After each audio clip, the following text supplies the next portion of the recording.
মুহাম্মদ সাল্লাল্লাহু। আল্লাহ বললেন না না, উল্টা পাল্টা আবদার করো না, ওই নবুয়তি দিয়ে দেয়া হয়েছে। ঈসা বললেন ওকে, আমি পড়েছি ইনজিলের মধ্যে ওই নবীর উম্মতদের এত মর্যাদা, বনি ইসরায়েলের অনেক নবীর চাইতে নাকি উম্মতে মুহাম্মাদের মর্যাদা অনেক বেশি হবে। আল্লাহ শেষ নবী আমাকে বানালেন না, ওকে, কিন্তু আমার উম্মতকে ওই উম্মত বানান। আল্লাহ বলেন নো, ওইটাও দেয়া হয়ে গেছে, পাবে কে? বিশ্বনবী পাবে। বিশ্বনবীর উম্মত আমরা হলাম উম্মতে মুহাম্মাদি। আমাদের মধ্য থেকে যারা আলেম হবে, হক্কানি আবেদ হবে, আল্লাহর ওলি হবে, বনি ইসরায়েলের অনেক নবীদের চাইতেও তাদের মর্যাদা বেশি হয়ে যাবে। সুবহানাল্লাহ। এবার উনি চোখের পানি ছেড়ে দিলেন। আল্লাহ দোয়া করলাম আমারে শেষ নবী বানান, বানালেন না। দোয়া করলাম আখিরি উম্মত আমারে দেন, আমারে দিলেন না। এবার আমি দোয়া করি, এই দোয়া কিন্তু ফেলতে পারবেন না।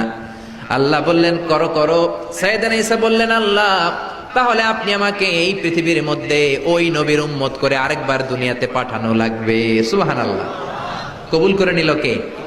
পৃথিবীতে একজন নবী এখনো মরে নাই, কি নাম? ঈসা আলাইহিস সালাম। উনি আসবেন ইমাম মাহাদির 7 বছর যখন হবে, তার গভর্নিং 7 বছর চলে যাওয়ার পরে আসবেন। ঈসা আলাইহিস সালাম যখন আসবেন, এসে দাজ্জালকে, অ্যান্টি ক্রাইস্টকে নিজ হাতে হত্যা করবেন। চিল্লায় বলেন ঠিক কিনা? এটা ছিল ঈসা নবীর দোয়া।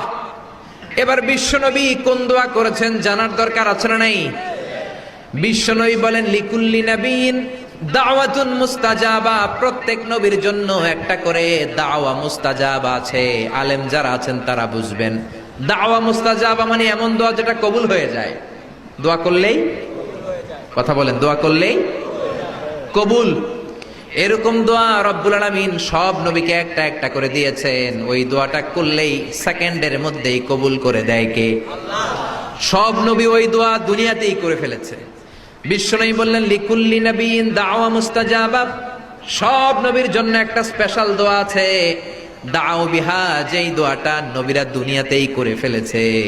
ওয়া ইন্নী আখতাবিউ দাওয়াতি শাফাআতান লি উম্মতি ইয়াউমাল কিয়ামাহ। আল্লাহু আকবার।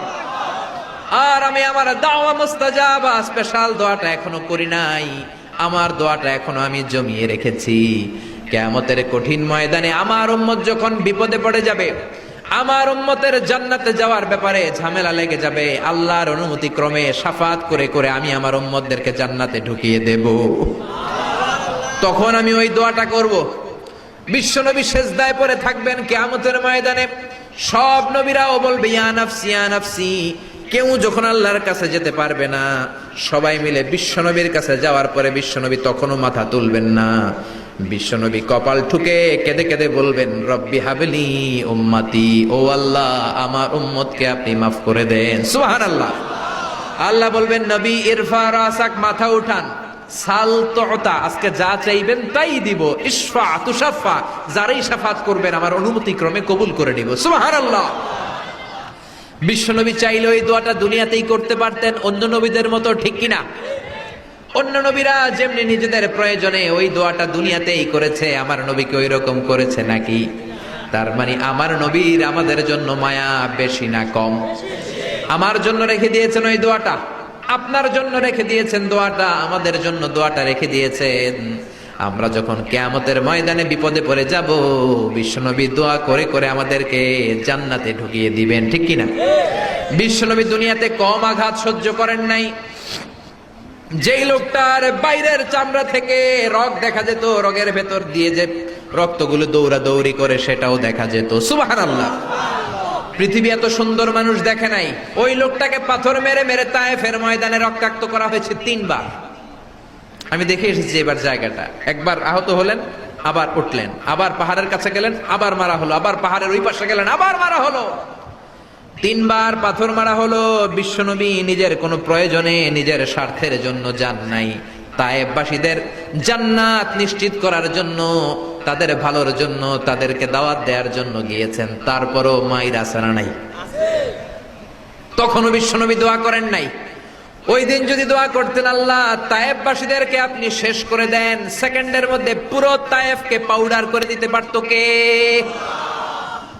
উহুদের ময়দানে তীর এসে বিশ্বনবীর দাঁতের মধ্যে বিঁধে গেল, ঝরঝর করে রক্ত ঝরলো। এই কঠিন দিনেও বিশ্বনবী ওই দোয়াটা করেন নাই, ঠিক কিনা? বদরের